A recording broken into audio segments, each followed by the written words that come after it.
이렇게 설교를 할 때마다 새롭게 이렇게 권별 설교를 하고 있잖아요.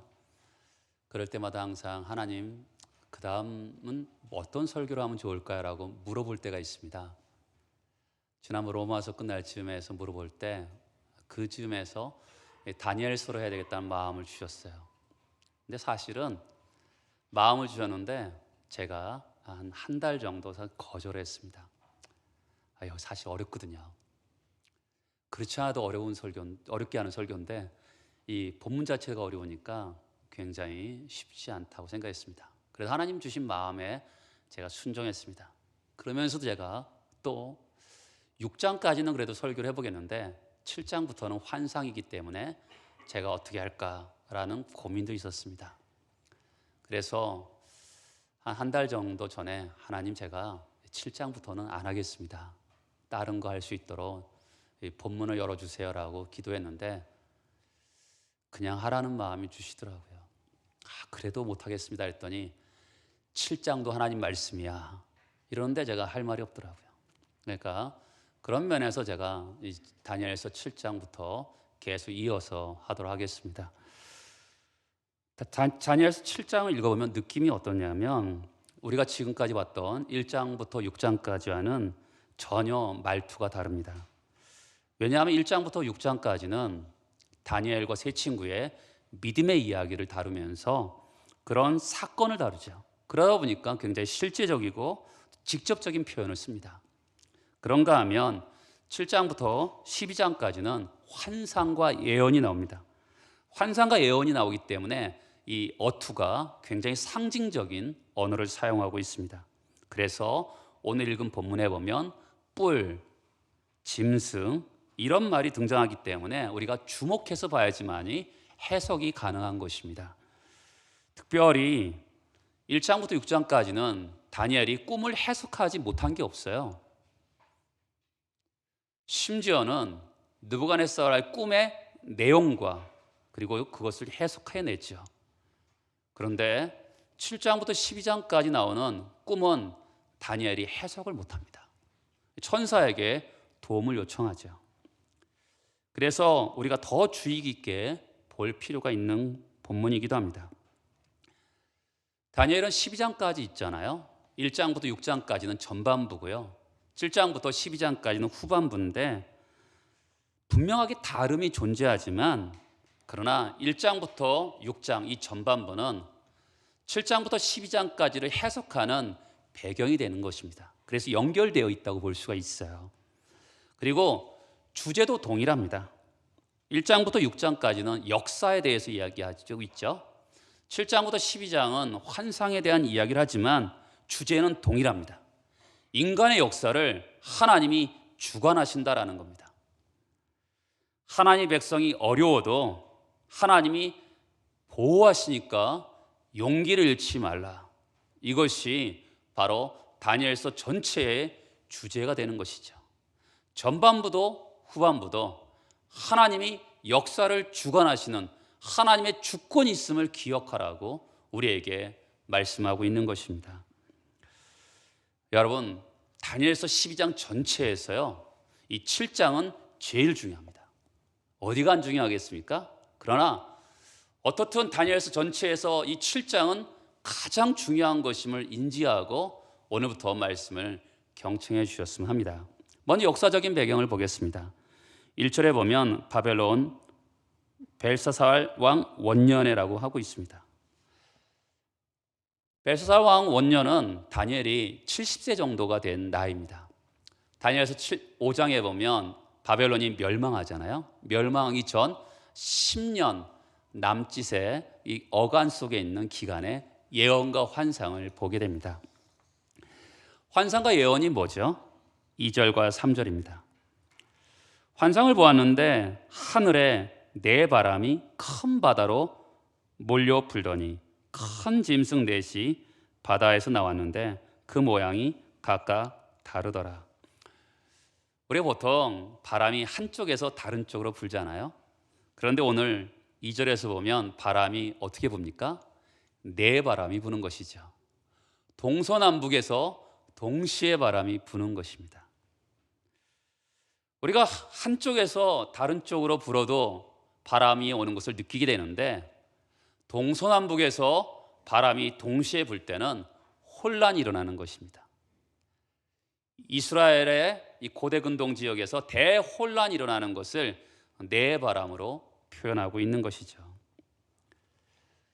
짐승이 어디에서 나옵니까? 바다에서 나오죠. 성경에서 바다는 긍정적이보다는 부정적으로 나오는 것이 많습니다.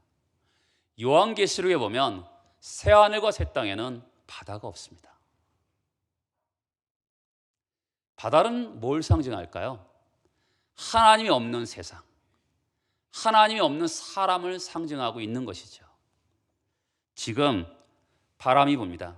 동서남북에서 바람이 부는데 어디로 바람을 불어요? 바다로 바람이 붑니다. 혼란이 하나님이 없는 세상을 향해서, 하나님이 없는 사람을 향해서 바람이 불고 있음을 이야기하고 있는 것이죠. 그런데 바다에서 뭐가 나오죠? 4가지 큰 짐승이 나옵니다. 여러분, 다니엘서 2장에 보면 느부갓네살이 꿈을 꿨는데 그 꿈에 금머리, 은가슴, 놋배, 쇠와 흙으로 된 다리와 정강이가 나옵니다. 그것과 비슷하죠. 우리 그때 다니엘서 2장에서는 바벨론, 메데바사, 헬라 제국, 로마로 이 신상을 해석했는데 오늘도 마찬가지입니다. 이 4가지 짐승을 바로 느부갓네살을 상징하는 바벨론, 메데바사, 헬라 제국, 로마의 4나라를 상징한다고 볼 수가 있는 것이죠. 7장에는 몇 개 환상이 나온 줄 아세요? 3개 환상이 나옵니다. 오늘 여러분들 같이 첫 번째 환상을 이야기하고 다음 주에는 2번째 환상, 그 다음 주에는 3번째 환상, 한 주에 하나씩 환상 이야기를 하도록 하겠습니다. 오늘은 첫 번째 환상인 4가지 짐승에 대한 환상인데, 이것은 역사의 흐름이 어떻게 구성되는지 우리에게 보여주고 있는 것이죠. 우리 지난번 느부갓네살이 꾼 꿈, 다니엘서 2장에 나타난 금머리, 은배, 은가슴, 놋배, 또 쇠와 흙으로 된 정강이와 이 넓적다리, 다리를 보면서 우리가 뭘 얘기했죠? 세상은 점점 발전한다고 진화론을 얘기하지만 성경에 보는 관점에서 세상은 어떻습니까? 점점 퇴화한다고 얘기했잖아요. 금으로 시작했는데 쇠와 흙으로 마치기 때문에 세상은 점점 퇴화한다고 말씀을 드렸습니다. 오늘의 4가지 짐승은 어떤 흐름을 가지고 있냐면 점점 파괴적이고 점점 거칠어지고 점점 가혹해지고 있는 그런 모습을 보여주고 있습니다. 세상 문화가 그렇죠. 미국이 어떨까요? 우리가 미국을 굉장히 본받을 만하고 최선진국이죠. 그러나 그들의 문화는 어떻죠? 굉장히 거칠고 파괴적이고 또한 폭력적이죠. 미국의 총기 난사 사건이 굉장히 많이 발생하잖아요. 우리나라는 생각도 못한 일들이 미국에서 발생하죠. 굉장히 폭력적이고 굉장히 거칩니다. 지금의 한국 문화는 어떻습니까? 우리 어렸을 때를 비교해 보세요. 가난하고 어려웠지만 그래도 우리 어렸을 때는 한국이 따뜻했습니다. 사람들의 마음이 따뜻했어요. 지금은 어떻죠? 굉장히 거칠고 파괴적이고 폭력적이 되었습니다. 세상의 문화가 이와 같이 점점 잔인해져 가고 있다는 것을 4가지 짐승을 가지고 우리에게 표현하고 있는 것이죠. 그러면 한번 이 4가지 짐승에 대해서 환상을 잠깐 볼까요? 첫 번째 짐승은 사절입니다. 첫째는 사자와 같은데 독수리에 날개가 있더니. 땅의 왕은 사자죠. 새의 왕은 독수리인데 사자에게 독수리 날개가 있으니까 얼마나 강력한 나라겠습니까? 그런데 다시 4절 뒤를 보면 내가 보는 중에 날개가 뽑혔고 두 발로 서게함을 받았으며 또 사람의 마음을 받았더라. 희한하게 독수리 날개가 뽑혔어요. 가장 강력한 힘의 상징인 날개가 있어야 되는데 날개가 뽑혔고, 사람의 모형처럼 두 발로 쓰고, 그리고 사람의 마음을 받았더라, 이렇게 얘기합니다. 사람의 마음을 받으니까 굉장히 좋은 의미 같지만 그렇지 않습니다. 느부갓네살이 7년 동안 정서장애를 앓죠. 소위 말해서 정신병을 앓습니다. 그리고 나서 겸손해지니까 회복하죠. 사람의 마음을 받는 것이죠. 이 첫 번째 짐승은 뭘 상징하는 것이죠? 바로 바벨론을 상징하는 것입니다. 성경에서는 예레미야서에 보면 바벨론을 사자, 독수리로 이렇게 표현하고 있는 것을 볼 수가 있습니다. 두 번째 짐승입니다. 5절 같이 한번 읽어볼까요? 또 보니 다른 짐승 곧 둘째는 곰과 같은데 그것이 몸 한쪽을 들었고 그 입에 이사이에는 새 갈빗대가 물렸는데 그것에게 말하는 것들이 있어 이르기를 일어나서 많은 고기를 먹으라 하였더라. 우리는 이 오랜 세월이 지나서 이 나라가 어떤 나라일까라고 모르겠지만 그 당시에 성경 읽는 사람들은 이 나라가 어떤 나라인지 알았을 것입니다. 이 곰이죠. 곰인데 입에 이 사이에 새 갈빗대가 있습니다. 이건 뭘 상징할까요?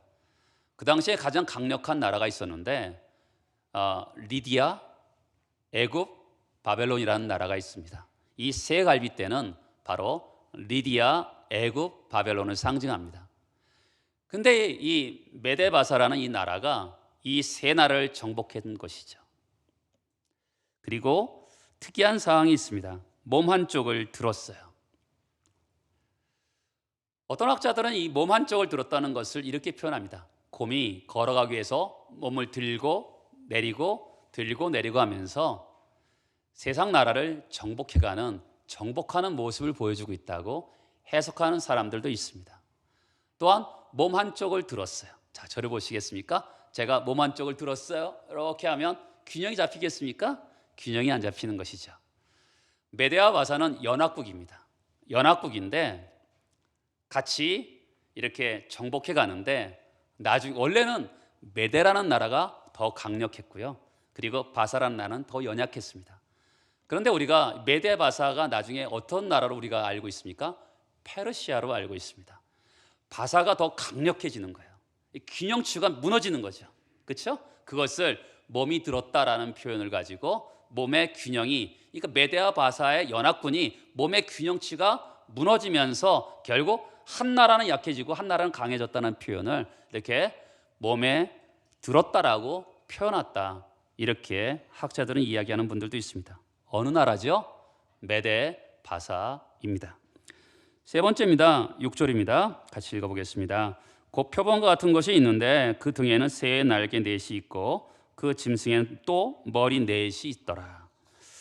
표범의 특징이 뭐죠? 재빠르죠. 그런데 거기에 날개가 넷이 달렸어요. 얼마나 빠르겠습니까? 알렉산더는 20살에 왕이 됩니다. 세계를 정복할 야망을 품고 소아시아를 향해서 가면서 그리고 드디어 10년 만에 인도까지 이르게 됩니다. 정말 표범처럼 날개 넷이 달린 표범처럼 정말 급속하게 세계를 정복합니다. 근데 아쉽게도 30살 즈음에서 죽습니다. 자식에게 나라를 물려주지 못하고 4명의 장군이 나라를 나눕니다. 거기 보면 머리 넷이 있다고 얘기하잖아요. 그러니까 결국 이 표범은 뭘 상징하는 것이죠? 알렉산더를 상징하는 헬라 제국을 이야기하는 것입니다. 근데 여러분 잘 보세요. 첫 번째 환상을 잘 보면, 유심하게 보면 첫 번째 짐승, 두 번째 짐승, 세 번째 짐승은 한 절씩만 기록되어 있습니다. 네 번째 짐승은 7절, 8절 두 절이 기록되어 있고 그 다음에 19절을 보세요. 내가 넷째 짐승에 관하여 확실히 알고자 하였으니. 다니엘이요, 세 가지 짐승, 첫째, 둘째, 셋째 짐승은 질문도 하지 않습니다.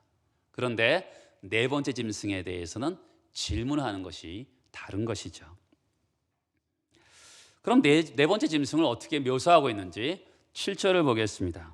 넷째 짐승은 무섭고 놀라우며 또 매우 강하며 또 새로 된 큰 이가 있어서 먹고 부서뜨리고 그 나머지를 발로 밟으며 이 짐승은 전에 모든 짐승과 다르고 또 열 뿔이 있더라.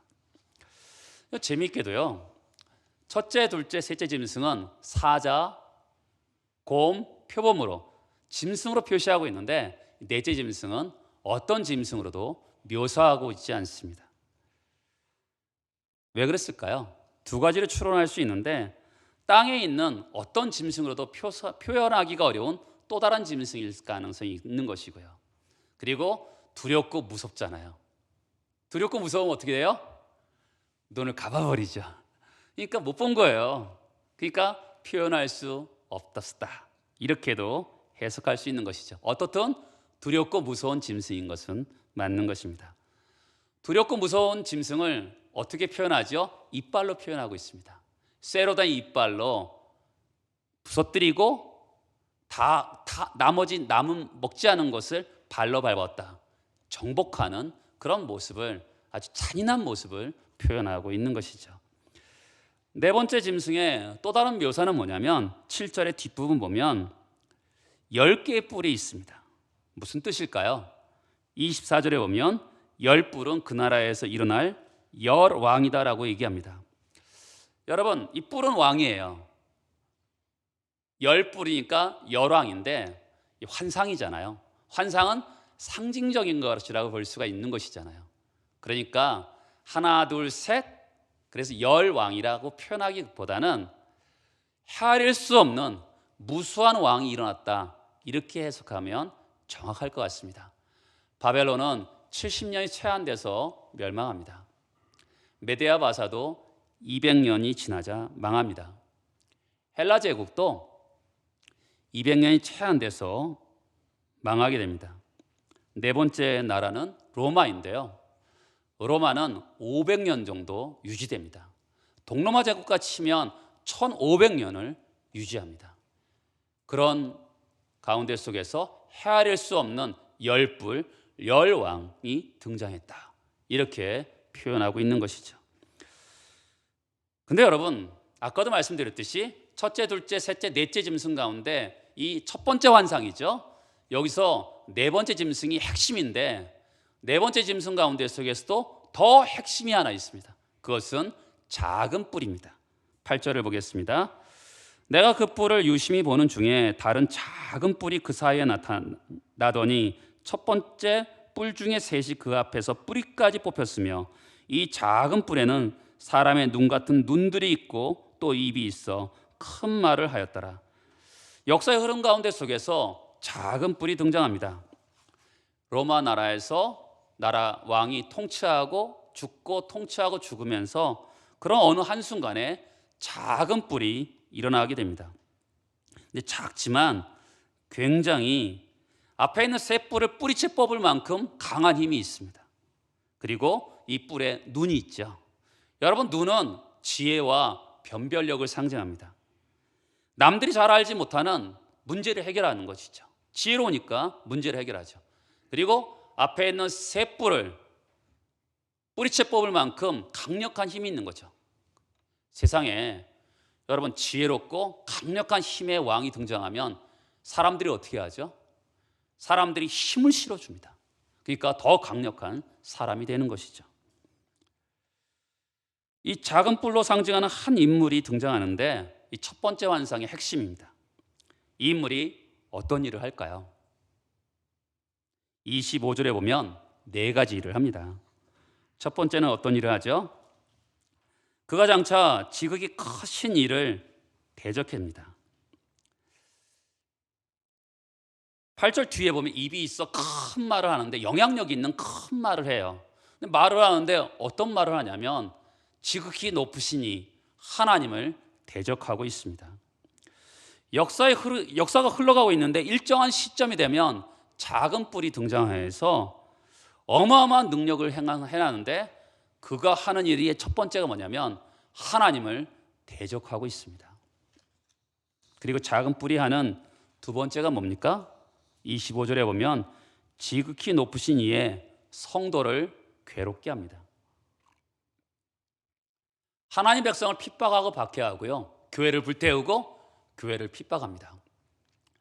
혹시 여러분들이 친구랑 사랑하는 분하고 같이 어느 교회를 방문하는데 목사님께서 이렇게 말씀하실 수가 있어요. 우리들처럼 믿으면 특별한 은혜를 받아서 고난을 받지 않을 것이다. 환난의 때에 고난이 없을 것이다. 이렇게 말하면 이단입니다. 대부분 이단들은 종말에 있을 시련이 자기들은 면한다고 얘기합니다. 유혹에서 우리를 넘어뜨리려고 하는 것이죠. 성경은 절대로 그렇게 말하지 않습니다. 하나님의 진리의 말씀은 예수 그리스도께서 구원의 완성을 가지고 이 땅에 재림하실 때 전에 분명히 큰 환난과 박해가 성도들에게 있을 것을 분명하게 말씀하고 있습니다. 예수를 잘 믿으면 고난이 없을 것이다. 여러분, 성경에는 어디에도 그런 이야기가 없습니다. 여러분과 저도 고난을 피할 수 없는 것이죠. 큰 환난은 주님이 오시기 전에 우리가 경험하게 되는 것입니다. 우리나라가 겪어야 되는 고난이 분명히 있음을 성경은 말을 하죠. 이 작은 뿌리 하는 세 번째 일은 뭐냐면 25절에 보면 때와 법을 고친다는 것이죠. 때를 고쳐요. 무슨 때를 고치죠? 여러분, 우리가 이렇게 주일날 와서 예배를 드리잖아요. 우리는 주일을 굉장히 소중하게 여깁니다. 그런데 때를 고쳐요. 교회와 성도들을 핍박하기 위해서 때를 고치는 거죠. 주일이 뭐야? 안식일이 뭐야? 이러면서 때를 고칩니다. 여러분, 불란서 혁명이 있은 후 정말로 이런 때를 고친 적이 있습니다. 우리는 일주일을 6일이라고 하루 쉬잖아요. 불란서 혁명이 있은 후 9일이라고 하루 쉬었습니다. 일주일을 10일로 잡았거든요. 그런 때도 있었습니다. 정말로 있었습니다. 또 때를 바꾼다는 것은 교회력을 바꾸는 겁니다. 우리는 부활절과 성탄절을 얼마나 귀하게 여깁니까? 그런데 이를 행복하게 보내는 이런 절기를 그들이 원하는 대로 바꿔버리는 것이죠. 법도 고쳐요. 여러분, 하나님께서 우리에게 인간에게 사는 어떤 원칙과 질서를 주셨습니다. 여기 우리 성도들이 모여 있는데 한 분은 남자이고 한 분은 여자입니다. 근데 지금 세상은 어떻게 흘러가고 있죠? 자기가 남성과 여성, 아니 중성을 선택할 수 있다고 생각합니다. 하나님께서 주신 질서로는 우리는 남자와 여자로 그대로 받아서 이 땅을 살아가야 된다고 우리는 생각하고 있는데, 이 세상은 특히 선진국일수록 자기가 남자이고 자기가 여자이고 중성인 것을 선택할 수 있다고 법을 바꾸고 있습니다. 오해하면 안 됩니다. 교회와 성도들은 동성애자들을 미워해서는 안 되는 것이죠. 하나님이 주신 질서 원칙이 있기 때문에 우리는 동성애를 반대하는 것이지 동성애자를 혐오하거나 미워해서는 안 됩니다. 그들을 따뜻하게 대해주고 사랑해야 되는 것이죠. 작은 뿔이 일어났어요. 법도 바꾸고 또한 때를 바꿔서 신앙생활을 하는 우리를 굉장히 어렵게 하는 시대가 온다는 것이죠. 여러분, 다니엘서를 보면서 느끼잖아요. 예수를 안 믿는 사람들에게는 문제가 없습니다. 교회를 다녀도 정말 적당히 다니는 사람들에게는 이런 문제가 일어나도 아무 문제가 없습니다. 그러나 예수를 인격적으로 만나고 또한 생명을 우리의 생명보다 예수를 더 귀하게 여기는 믿음의 사람들은 때를 바꾸고 법을 바꾸는 것은 굉장히 큰 주제인 것이죠. 이 작은 뿔이 등장하고 마지막 시간이 되면 진실한 성도들은 고난과 핍박이 있다고 성경은 분명하게 말을 합니다. 또한 네 번째로 25절에 보면 그의 손에 붙임 바 되어 한 때와 두 때와 반 때를 지나리라. 성도들이 이 작은 뿔에게 그 손에 맡겨졌어요. 죽임도 당하고 경제적으로도 어렵게 되고 그러면서 고난과 핍박을 당하는데 한 때, 두 때, 반 때를 그렇게 겪게 되는 것이죠. 한 때, 두 때, 반 때는 이렇게 다니엘서도 나오지만 요한계시록에도 나오는 단어이기도 합니다. 학자들 간에는 이 한때, 두때, 반때를 해석하는데 논란이 많은데 오늘은 두 가지 정도로 해석해 보고자 합니다. 한때, 두때, 반때. 여러분, 우리가 다니엘서 4장에 보면 느부갓네살이 이렇게 7대를 짐승처럼 보냈다라고 얘기합니다. 그것을 어떻게 해석했죠? 7년으로 해석했잖아요. 7대를 7년으로. 그런 것처럼 한 때를 1년, 두 때를 2년, 반 때를 6개월로 잡으면 3년 6개월로 해석할 수 있는 것이죠. 우리가 다니엘서 12장에 가보면 1290일이라는 숫자가 나옵니다. 여러분, 3년 6개월을 날로 계산해 보셨어요? 1280일이 좀 안 됩니다. 1290일은 3년 6개월의 근사치에 가깝습니다. 그리고 오늘 나오는 작은 뿔은 요한계시록 13장에 나오는 짐승과 맥락이 비슷합니다. 요한계시록 12장에 보면 1260일이라는 단어가 나옵니다. 이 1260일을 우리 3년 6개월 근사치에 가깝습니다. 또한 요한계시록 13장에 보면 42달이 나옵니다. 42달은 정확하게 3년 6개월인 것이죠. 그래서 이 한때, 두때, 반때를 3년 6개월의 큰 환란의 기간을 경험하게 될 것이다. 많은 학자들이 이렇게 해석하고 있습니다. 저는 오늘 여러분들에게 또 다른 해석을 같이 나눠보고자 합니다. 성경에 나오는 숫자는 특히 환상과 예언은 굉장히 상징적인 것입니다. 그래서 이것을 그대로 3년 6개월로 해석하는 것은 굉장히 무리가 있을 수 있어요. 우리 코로나19 시기에 처음 닥쳤을 때 이렇게 오래 걸릴 거라고 생각했습니까? 누구도 이렇게 오래 걸릴 거라고 생각하지 않았습니다. 한 몇 개월 지나면 지나가겠지 이렇게 생각을 했습니다. 그러면서 한때 어려움이 오면 한때 빨리 지나갔으면 좋겠다라고 기대를 갖습니다.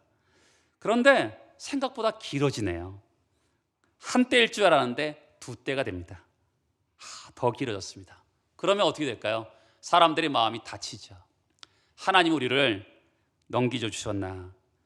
이제 소망이 없구나 할 때 하나님께서 개입하시고 간섭하셔서 반대로 줄어든다. 이렇게 해석해도 무리가 없겠죠. 우리가 인생을 살면서 한때가 지나면 끝나겠지. 길어지네, 두 때. 그러다 하나님이 개입하시면 반대로 해서 우리 고난이 끝난다라고 해석할 수도 있겠죠. 이 작은 뿔은 어떤 인물일까요? 한때와 두때, 반때를 겪으면서 성도들의 생사여탈권, 삶과 죽음을 휘어잡는 온갖 만행을 일삼는 이 인물은 어떤 인물일까요? 요한일서에 보면 적 그리스도로 묘사하고 있습니다. 데살로니가 후서에 보면 불법의 사람, 멸망의 짐승으로 나타나고 있는 것이죠. 주님이 오심을 통해서 구원이 완성이 되죠. 여러분, 우리가 예수를 믿으면 구원이 시작됩니다. 그렇죠? 예수가 재림하시면서 구원이 완성이 되는 것이죠. 지금은 우리가 어떻게 하고 있죠? 구원을 이루어가고 있는 것이죠. 그 가운데 속에서 예수 그리스도가 재림하시면서 구원이 완성하기 위하여 우리를 데려가기 위해서 오시기 바로 직전에 불법의 사랑과 멸망의 아들이 등장하고 적 그리스도가 나타나서 예수 그리스도를 믿는 수많은 사람들이 고난을 당한다고 성경은 이야기합니다. 예수께서 제자들에게 이렇게 말씀하셨습니다. 큰 환란의 때가 있을 것이다. 창세로부터 지금까지 이런 환란이 없었고 후에도 없으리라. 고난의 때가 있다는 것이죠.